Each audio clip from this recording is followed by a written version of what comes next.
ದೊಡ್ಡ ಡ್ಯಾಂನಲ್ಲೇ ಬಿರುಕು, ರಾಜ್ಯದಲ್ಲಿ ಹೊಸ ವಾಟರ್ ಬಾಂಬ್, ಡೇಂಜರ್ ಝೋನ್ನಲ್ಲಿ ಕಬಿನಿ ಜಲಾಶಯ. ನಮಸ್ಕಾರ ಸ್ನೇಹಿತರೆ, mastmaga.comಗೆ ಸ್ವಾಗತ. ನಾನು ಅಮರ್ ಪ್ರಸಾದ್. ಕರ್ನಾಟಕದಲ್ಲಿ ಮತ್ತು ದೇಶದ ಒಳಗೆ ವಿಪರೀತ ಮಳೆಯಾಗಿರೋ ಹೊತ್ತಲ್ಲೇ ಆಘಾತಕಾರಿ ಮಾಹಿತಿ ಹೊರಗೆ ಬರ್ತಾ ಇದೆ. ಕರ್ನಾಟಕದ ಅತಿದೊಡ್ಡ ಡ್ಯಾಂಗಳ ಪೈಕಿ ಒಂದಾಗಿರೋ ಕಾವೇರಿ ನದಿಯ ಸಹೋದರಿ ಕಬಿನಿಗೆ ಕಟ್ಟಲಾಗಿರೋ ಡ್ಯಾಂನಲ್ಲಿ ಬಿರುಕು ಮೂಡಿರೋದು ಗೊತ್ತಾಗಿದೆ. ಸೆಂಟಿಮೀಟರ್ ಗಾತ್ರದ ಕುಳಿಗಳು ಕಾಣಿಸಿಕೊಂಡಿದ್ದು ಡ್ಯಾಂಗೆ ಅಪಾಯ ಇದೆ ಅಂತ ಹೇಳಿ ತಜ್ಞರು ಹೇಳಿದ್ದಾರೆ. ಆದರೆ ಈಗ ಆಲ್ರೆಡಿ ಅಧಿಕಾರಿಗಳು ಕರ್ನಾಟಕ ಸರ್ಕಾರಕ್ಕೂ ಪತ್ರ ಬರೆದಿದ್ದು ಹಲವು ಆತಂಕಕಾರಿ ಅಂಶಗಳು ಬಯಲಾಗಿವೆ. ಕಬಿನಿಗೆ ಹೆಚ್ಚಿನ ನೀರು ಹರಿದು ಬರ್ತಿರೋ ಹೊತ್ತಲ್ಲಿ ಈ ಸುದ್ದಿ ಕರ್ನಾಟಕ ಮತ್ತು ತಮಿಳುನಾಡಿನಲ್ಲಿ ಎರಡು ಕಡೆ ಆತಂಕಕ್ಕೆ ಕಾರಣ ಆಗಿದೆ.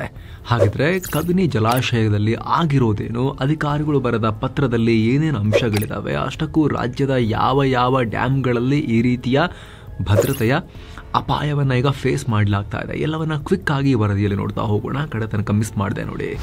ಕಬಿನಿ ಡ್ಯಾಂನಲ್ಲಿ ಬಿರುಕು, 50 ಸೆಂಟಿಮೀಟರ್ ಕುಳಿಗಳು. ಸ್ನೇಹಿತರೆ, ಕರ್ನಾಟಕದ ಅತಿ ದೊಡ್ಡ ನದಿಗಳ ಪೈಕಿ ಕಬಿನಿ ಅಥವಾ ಕಪಿಲಾ ನದಿ ಕೂಡ ಒಂದು. 205 ಕಿಲೋಮೀಟರ್ ಉದ್ದ ಇರೋ ಈ ನದಿ ಕಾವೇರಿಯ ಪ್ರಮುಖ ಉಪನದಿ. ಇದಕ್ಕೆ ಮೈಸೂರು ಜಿಲ್ಲೆ HD ಕೋಟೆ ಹತ್ರ ಒಂದು ಡ್ಯಾಮ್ ಕಟ್ಟಿದ್ದಾರೆ. ಅದನ್ನ ಬೀಚನಹಳ್ಳಿ ಜಲಾಶಯ ಅಂತಲೇ ಕರೀತಾರೆ. ಈ ಡ್ಯಾಮ್ 966 ಮೀಟರ್ ಉದ್ದ ಇದ್ದು ಸುಮಾರು 2284 ಅಡಿ ನೀರಿನ ಸಾಮರ್ಥ್ಯವನ್ನು ಹೊಂದಿದೆ. 19.52 TMC ನೀರನ್ನು ಹಿಡಿದಿಡುತ್ತೆ. ಈ ಡ್ಯಾಮ್ ಕಟ್ಟಿ ಸುಮಾರು ಅರ್ಧ ಶತಮಾನ ಅಂದ್ರೆ 51 ವರ್ಷ ಆಗ ಹೋಗಿದೆ. ಹೀಗಾಗಿ ಡ್ಯಾಮ್ ಸೇಫ್ಟಿ ಬಗ್ಗೆ ಸಾಕಷ್ಟು ದಿನಗಳಿಂದ ಅನುಮಾನ ಇತ್ತು. ಈಗ ಅದು ನಿಜ ಆಗಿದೆ. ಅಣೆಕಟ್ಟೆಯಲ್ಲಿ ಹಲವು ಸೆಂಟಿಮೀಟರ್ಗಳಷ್ಟು ಗಾತ್ರದ ಬಿರುಕುಗಳು ಉಂಟಾಗಿದೆ ಅಂತ ಸರ್ಕಾರವೇ ಹೇಳಿದೆ. ಮೊನ್ನೆ ನೀರಾವರಿ ಅಧಿಕಾರಿಗಳು ಈ ಡ್ಯಾಮ್ನ ಒಳಗೆ ರೋಬೋಟ್ ಮತ್ತು ಕ್ಯಾಮೆರಾಗಳನ್ನು ಕಳಿಸಿ ಚೆಕ್ ಮಾಡಿದ್ರು. ಅಲ್ಲಿ ಕನಿಷ್ಠ 40ರಿಂದ 50 ಸೆಂಟಿಮೀಟರ್ಗಳಷ್ಟು ಕ್ರ್ಯಾಕ್ ಮತ್ತು ಕ್ಯಾವಿಟಿ ಇರೋದು ಕಂಡುಬಂದಿದೆ. ಸ್ನೇಹಿತರೆ, 50 ಸೆಂಟಿಮೀಟರ್ ಅಂದರೆ ಎಷ್ಟು ಗೊತ್ತಾ? ಒಂದು ಕಾರಿನ ಟೈರ್ ವ್ಯಾಸ ಇರುತ್ತಲ್ಲ, ಅಷ್ಟು ದೊಡ್ಡ ಬಿರುಕು ಮತ್ತು ಕುಳಿಗಳು ಡ್ಯಾಮ್ನ ಆಳದಲ್ಲಿ ಆಗಿದೆ. ಅಲ್ಲದೆ ರಾಜ್ಯ ಸರ್ಕಾರಕ್ಕೂ ಇದರ ಬಗ್ಗೆ ಪತ್ರ ಬರೆದಿದ್ದು ನೀರಿನ ರಭಸಕ್ಕೆ ಜಲಾಶಯದ ಗೋಡೆಗಳ ಜಾಯಿಂಟ್ಗಳೇ ಡ್ಯಾಮೇಜ್ ಆಗ್ತಾ ಆಗಿದ್ದಾವೆ. ಸ್ಟೋನ್ಗಳ ಜಾಯಿಂಟ್ಗಳಲ್ಲಿ ಕೊರೆತ ಹೆಚ್ಚಾಗಿದೆ. ಕಾಂಕ್ರೀಟ್ ಭಾಗಗಳಲ್ಲಿ ಬಿರುಕುಗಳಾಗ್ತಾ ಇದೆ.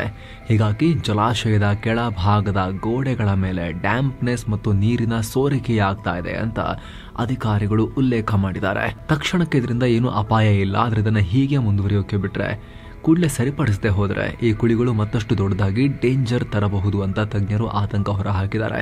ಇದರ ಬಗ್ಗೆ ನೀರಾವರಿ ಇಲಾಖೆ ಸೂಪರಿಂಟೆಂಡೆಂಟ್ ಇಂಜಿನಿಯರ್ ಮಹೇಶ್ ಅನ್ನೋರು ಕೂಡ ಮಾತನಾಡಿದ್ದು, ಡ್ಯಾಮ್ನಲ್ಲಿ ಬಿರುಕು ಕುಳಿರೋದು ನಿಜ. ಪ್ರೊಫೆಷನಲ್ ಡೈವರ್ಗಳು ನೀರಿಗೆ ಹೋಗಿ ಬಿರುಕುಗಳನ್ನು ಮುಚ್ಚಬೇಕು. ಆದರೆ ಆ ರೀತಿ ಮುಚ್ಚೋಕೆ ನೀರಲ್ಲಿ ಟರ್ಬಿಡಿಟಿ ಕಮ್ಮಿ ಆಗಬೇಕು ಅಂತ ಹೇಳಿದ್ದಾರೆ. ಟರ್ಬಿಡಿಟಿ ಅಂದರೆ ಏನು? ನೀರು ಎಷ್ಟು ಸ್ವಚ್ಛವಾಗಿ ಕಾಣುತ್ತೆ ಅಂತ. ಅಂದರೆ ನೀರೊಳಗೆ ಇಳಿದಾಗ ಹೆಚ್ಚಿನ ಮಣ್ಣು ಕೆಸರು ಇಲ್ಲದೆ ಕ್ಲಿಯರ್ ಆಗಿ ನೀರು ಕಾಣಬೇಕಲ್ವಾ? ಹಾಗಾಗಿ ಟರ್ಬಿಡಿಟಿ ಕಮ್ಮಿ ಇದ್ದಾಗ ಕ್ರ್ಯಾಕ್ ತುಂಬೋದು ಅಂತ ಹೇಳಿದ್ದಾರೆ. ಅಲ್ಲದೆ ಈಗ ಆಲ್ರೆಡಿ 85 ಕೋಟಿ ರೂಪಾಯಿ ಮೊತ್ತದ ಪ್ಲಾನ್ ಮಾಡಿದ್ದೀವಿ, ಕೇಂದ್ರ ಸರ್ಕಾರಕ್ಕೂ ವರದಿಯನ್ನು ಕೊಟ್ಟಿದ್ದೀವಿ, ಶೀಘ್ರದಲ್ಲಿ ಇದಕ್ಕೆ ಟೆಂಡರ್ ಕರಿತೀವಿ ಅಂತ ಕೂಡ ಹೇಳ್ಕೊಂಡಿದ್ದಾರೆ. ಆದರೆ ಇದಕ್ಕೆ ಹಲವರು ಅಸಮಾಧಾನ ವ್ಯಕ್ತಪಡಿಸಿದ್ದಾರೆ. ಸರ್ಕಾರ ಪ್ರತಿ ಸಲ ಇದನ್ನೇ ಹೇಳ್ತಾ ಇದೆ, ಇದನ್ನು ಮುಚ್ಚೋಕೆ ಮೀನಾಮೇಷ ಎಣಿಸ್ತಾ ಇದೆ, ತುಂಬ ಸ್ಲೋ ಪ್ರೋಗ್ರೆಸ್, ಏನು ಕೆಲಸನೇ ಆಗ್ತಿಲ್ಲ ಅಂತೇಳಿ ಅಸಮಾಧಾನ ವ್ಯಕ್ತಪಡಿಸಲಾಗಿದೆ. ಯಾಕಂದರೆ ಮೂಲಗಳ ಮಾಹಿತಿ ಪ್ರಕಾರ ಕಳೆದ 12 ವರ್ಷಗಳಿಂದಲೂ ಡ್ಯಾಮ್ನಲ್ಲಿ ಸಣ್ಣ ಪುಟ್ಟ ಕ್ರ್ಯಾಕ್ಗಳು ಪತ್ತೆಯಾಗ್ತಾನೆ ಇದ್ದಾವೆ. ಆದರೆ ವರ್ಷಗಳು ಉರುಳ್ತಾ ಬಂದರೂ ಕೂಡ ಇಲ್ಲಿ ತನಕ ಯಾವುದೇ ದೊಡ್ಡ ಪ್ರಮಾಣದ ಪರಿಹಾರ ಯೋಜನೆಗೆ ಕೈ ಹಾಕಿಲ್ಲ ಅನ್ನೋದೇ ಅಸಮಾಧಾನ. KRS ಡ್ಯಾಮ್ಗೆ ಕೊಟ್ಟಷ್ಟು ಮಹತ್ವನ ಈ ಜಲಾಶಯಕ್ಕೆ ಕೊಡ್ತಾ ಇಲ್ಲ. ಮೇಂಟೆನೆನ್ಸ್ದು ಕೂಡ ಪ್ರಾಬ್ಲಮ್ ಇದೆ ಅನ್ನೋ ಆರೋಪ ಕೇಳಿಬರ್ತಾ ಇದೆ. ಅಲ್ಲೇ ಕೆಲ ವಾರಗಳ ಹಿಂದೆ ಡ್ಯಾಮ್ ಸೇಫ್ಟಿ ಪ್ಯಾನೆಲ್ ಅಂದರೆ ಅಣೆಕಟ್ಟು ಸುರಕ್ಷತಾ ತಂಡ ಇದರ ಬಗ್ಗೆ ಪರಿಶೀಲನೆ ಮಾಡಿದ್ದು, ಕೇಂದ್ರ ಸರ್ಕಾರದ ಜಲ ಆಯೋಗದ ಮಾಜಿ ಅಧ್ಯಕ್ಷರನ್ನ ಒಳಗೊಂಡ ಸಮಿತಿ ಇದರ ಬಗ್ಗೆ ರಿಪೋರ್ಟ್ ಕೊಟ್ಟಿದೆ. 2025 ಜನವರಿ 6ರಲ್ಲೇ ಅಧಿಕಾರಿಗಳು ಸೇಫ್ಟಿ ಕೆಲಸ ಶುರುವಾಗಬೇಕು ಅಂತ ಪತ್ರ ಬರೆದಿದ್ದಾರೆ. ಆದರೆ ರಾಜ್ಯ ಸರ್ಕಾರ ಬರೀ ಅನುಮೋದನೆ ಕೊಟ್ಟಿದೆಯೋ ಹೊರತು 1 ತಿಂಗಳು ಕಳೀತಾ ಬಂದರೂ ಇನ್ನೂ ಏನೂ ಆಕ್ಷನ್ ಆಗಿಲ್ಲ, ಇಲ್ಲಿ ಕ್ರಮ ಆಗಿಲ್ಲ ಅನ್ನೋ ಟೀಕೆ ಮಾಡಲಾಗ್ತಿದೆ. ಏನು ಸ್ನೇಹಿತರೆ, ವರದಿಯಲ್ಲಿ ಮುಂದುವರಿಯುವ ಮುನ್ನ 7 Sands ಟೂರಿಸಂ ಕಂಪನಿ ರಾಮೇಶ್ವರಂ ಕನ್ಯಾಕುಮಾರಿಗೆ ಒಂದು ಟ್ರಿಪ್ ಆಯೋಜಿಸಿದೆ. ಆಫರ್ ಪ್ರೈಸ್ ಕೇವಲ 19,700 ರೂಪಾಯಿ ಮಾತ್ರ. ಮದುರೈ, ಕನ್ಯಾಕುಮಾರಿ, ತಿರುವನಂತಪುರ, ಅನಂತ ಪದ್ಮನಾಭ ಸ್ವಾಮಿ, ತಿರುಚೆಂಡೂರ್, ರಾಮೇಶ್ವರಂ, ತಂಜಾವೂರಿಗೆ ಹೋಗೋದಿರುತ್ತೆ. 3 ನೈಟ್ 4 ಡೇಸ್ ಟ್ರಿಪ್ ಇದು. ಈ ಪ್ಯಾಕೇಜ್ ಅಲ್ಲಿ 2+2 AC ಬಸ್ ವ್ಯವಸ್ಥೆ, 3 ಸ್ಟಾರ್ ಹೋಟೆಲ್ ನಲ್ಲಿ ಸ್ಟೇ, ಆಲ್ ಮೀಲ್ಸ್, ದೇವರ ದರ್ಶನ, ಬೋಟಿಂಗ್ ಮತ್ತು auto charges, 24/7 Kannada tour manager ಸೌಲಭ್ಯ ಹಾಗೂ ಹಿರಿಯ ನಾಗರಿಕರಿಗೆ ವಿಶೇಷ ಕೇರ್ ಇರುತ್ತೆ. ಹೊರಡೋ ದಿನ ಜುಲೈ 5, 2025. ಕೆಲವೇ ಸೀಟುಗಳು ಲಭ್ಯ. ಆಸಕ್ತರು ಈ ನಂಬರ್ಗೆ ಕಾಲ್ ಮಾಡಿ ನಿಮ್ಮ ಸೀಟನ್ನ ಕೂಡ ಬುಕ್ ಮಾಡಿ. ಬನ್ನೀಗ ವರದಿಯಲ್ಲಿ ಮುಂದುವರಿಯೋಣ. ಸ್ನೇಹಿತರೆ, ಇದನ್ನ ತುರ್ತಾಗಿ ಪರಿಗಣಿಸಬೇಕು. ಯಾಕಂದ್ರೆ ಡ್ಯಾಮ್ ಕಟ್ಟಿ ಭರ್ತಿ 51 ವರ್ಷ ಆಗೋಗಿದೆ. ಕೇಂದ್ರ ಸರ್ಕಾರದ ಜಲಸಂಪನ್ಮೂಲ ಇಲಾಖೆಯ ಪ್ರಕಾರ ಕಬಿನಿ ಡ್ಯಾಮ್ ಕೆಟಗರಿ 2 ನಲ್ಲಿ ಬರುತ್ತೆ. ಅಂದರೆ ಇಮಿಡಿಯೇಟ್ ಆಗಿ ಅಟೆನ್ಷನ್ ಕೊಡಬೇಕಾಗಿರೋ ಡ್ಯಾಮ್. ಈ ಡ್ಯಾಮ್ ಸುಮಾರು 19 TMC ನೀರನ್ನು ಹಿಡಿತಾ ಇದೆ. ರಾಜ್ಯದಲ್ಲಿ ಅತ್ಯಂತ ವೇಗವಾಗಿ ಭರ್ತಿಯಾಗುತ್ತೆ. ಕಳೆದ 51 ವರ್ಷದಲ್ಲಿ 35ಕ್ಕೂ ಅಧಿಕ ಬಾರಿ ಡ್ಯಾಮ್ ಫುಲ್ ಆಗಿದೆ. ಹೀಗಾಗಿ ಈ ನದಿ ಮತ್ತು ಇದರ ಡ್ಯಾಮ್ ಸುತ್ತಮುತ್ತ ವಾಸಿಸುವ ಲಕ್ಷಾಂತರ ಜನರಿಗೆ ಇದು ಹೊಸ ಆತಂಕಕ್ಕೆ ಕಾರಣ ಆಗಿದೆ. ಎರಡೂ ರಾಜ್ಯಗಳಿಗೂ ಆಘಾತ. ಯಾಕೆ ಅಂತ ಗೊತ್ತಾಗಬೇಕು ಅಂದರೆ ಈ ನದಿಯ ಪ್ರಾಮುಖ್ಯತೆ ತಿಳ್ಕೋಬೇಕು. ಕೇರಳದ ವಯನಾಡಿನಲ್ಲಿ ಹುಟ್ಟೋ ಈ ನದಿ ರಾಜ್ಯಕ್ಕೆ ಪ್ರವೇಶ ಪಡೆದ ಮೇಲೆ ಮತ್ತಷ್ಟು ಹೆಚ್ಚು ನೀರು ಉಣಿಸುತ್ತೆ. ನೂರಾರು ಗ್ರಾಮಗಳು ಕುಡಿಯೋಕೆ, ಕೃಷಿಗೆ ಇದನ್ನ ನಂಬಿಕೊಂಡಿದ್ದಾರೆ. ನಂಜನಗೂಡು, ಟಿ ನರಸೀಪುರದಂತ ಪಟ್ಟಣಗಳಿಗೂ ಈ ನೀರು ತುಂಬಾ ಮುಖ್ಯ. ಅಷ್ಟೇ ಅಲ್ಲದೆ ನಾಗರಹೊಳೆ ವನ್ಯಜೀವಿ ಧಾಮ ಕೂಡ ಕವರ್ ಆಗುತ್ತೆ. ಸಾಮಾನ್ಯವಾಗಿ ತಮಿಳುನಾಡಿಗೆ ನೀರು ಬಿಡುವಾಗ ಹೇಮಾವತಿ, KRF ಜಲಾಶಯದಲ್ಲಿ ಸಂಗ್ರಹಿಸಿದ ನೀರನ್ನು ಬಿಡ್ತಾರೆ. ಆದರೆ ಆ ಭಾಗದಲ್ಲಿ ನೀರಿಲ್ಲದೆ ಇದ್ದಾಗ ತಮಿಳುನಾಡಿಗೆ ನೀರು ಬಿಡಲೇಬೇಕಾದ ಸಂದರ್ಭ ಬಂದಾಗ ಆಗ ಇಲ್ಲಿಂದಲೂ ನೀರನ್ನು ಹರಿಸಲಾಗುತ್ತೆ. ತಮಿಳುನಾಡಿನ ಮೆಟ್ಟೂರಿಗೆ ರಾಜ್ಯದ ಪಾಲನ್ನ ಈ ನೀರಿನ ಮೂಲಕವೂ ಕೊಡ್ತಾರೆ. ಹೀಗಾಗಿ ಈ ಡ್ಯಾಮ್ಗೆ ಏನಾದರೂ ಡ್ಯಾಮೇಜ್ ಆದರೆ, ಹಾನಿಯಾದರೆ ಕಾವೇರಿ ಕೊಳ್ಳದ ಎಲ್ಲ ಜಿಲ್ಲೆಗಳಿಗೂ, ಮಂಡ್ಯ, ಹಾಸನ, ತುಮಕೂರು, ರಾಮನಗರ, ಬೆಂಗಳೂರು ಭಾಗದಲ್ಲಿ ಎಲ್ಲ ಕಡೆಗೂ ನೀರಿನ ಸಮಸ್ಯೆ ಉಂಟಾಗುತ್ತೆ. ಒಂದಕ್ಕೊಂದು ಲಿಂಕ್ ಇದೆ. ಕಬಿನಿ ಅಣೆಕಟ್ಟೆಯ ಸಂಗ್ರಹ ಸಾಮರ್ಥ್ಯ ಹೋಗಿ ಕಾವೇರಿ ನದಿಯಿಂದಲೇ ಹೆಚ್ಚಿನ ನೀರು ಬಿಡಬೇಕಾದ ಸಂದರ್ಭ ಬರಬಹುದು. ಸೊ ಈ ಥರ ಲಿಂಕ್ಸ್ ಇದೆ ಒಳಗಿಂದೊಳಗೆ. ಹೀಗಾಗಿನೇ ಈ ಡ್ಯಾಮ್ ಬಿರುಕಿನ ವಿಚಾರ ತುಂಬ ಆತಂಕ ಸೃಷ್ಟಿಸಿದೆ. ಜೊತೆಗೆ ತಮಿಳುನಾಡಿಗೂ ಕೂಡ ಸಮಸ್ಯೆನೇ. ಅವ್ರ ಪಾಲಿನ ನೀರನ್ನು ಅವರು ಕಾವೇರಿ ನದಿಯಿಂದ ಕೇಳಬಹುದು. ಆದರೆ ಕಬಿನಿಗೆ ಅಣೆಕಟ್ಟು ಇಲ್ಲದೆ ಇದ್ದರೆ ಕರ್ನಾಟಕ ಸೇರಿದಂತೆ ತಮಿಳುನಾಡಿಗೂ ಪ್ರವಾಹದ ಭೀತಿ ಉಂಟಾಗುತ್ತೆ ಜಾಸ್ತಿ ನೀರಿರೋ ಟೈಮ್ನಲ್ಲಿ. ಅದರಲ್ಲೂ ಈ ಕಬಿನಿ ಯಾವಾಗ ಏರುತ್ತೋ ಯಾವಾಗ ಇಳಿಯುತ್ತೋ ಕರೆಕ್ಟಾಗಿ ಗೆಸ್ ಮಾಡೋಕ್ಕಾಗಲ್ಲ. ಒಂದೇ ರಾತ್ರಿಯಲ್ಲಿ ನೀರು ಹೆಚ್ಚಾಗಿ ಪ್ರವಾಹದ ರೀತಿ ಆಗ್ಬೋದು.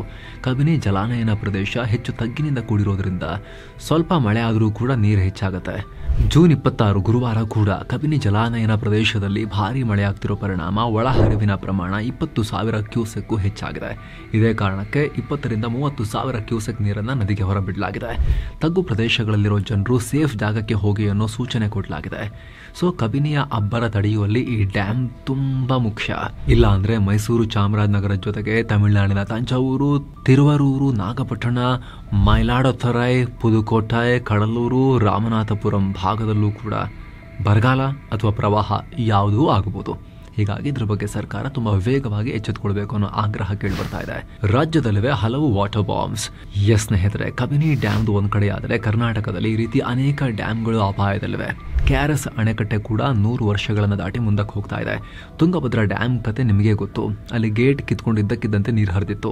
ಹಾಗೆ ಚಿತ್ರದುರ್ಗ ಜಿಲ್ಲೆಯ ವಾಣಿ ವಿಲಾಸ ಸಾಗರದ ಸುತ್ತಮುತ್ತ ಗಣಿಗಾರಿಕೆಯಿಂದ ಅಪಾಯ ಇದೆ ಅಂತ ಹೇಳ್ತಾರೆ.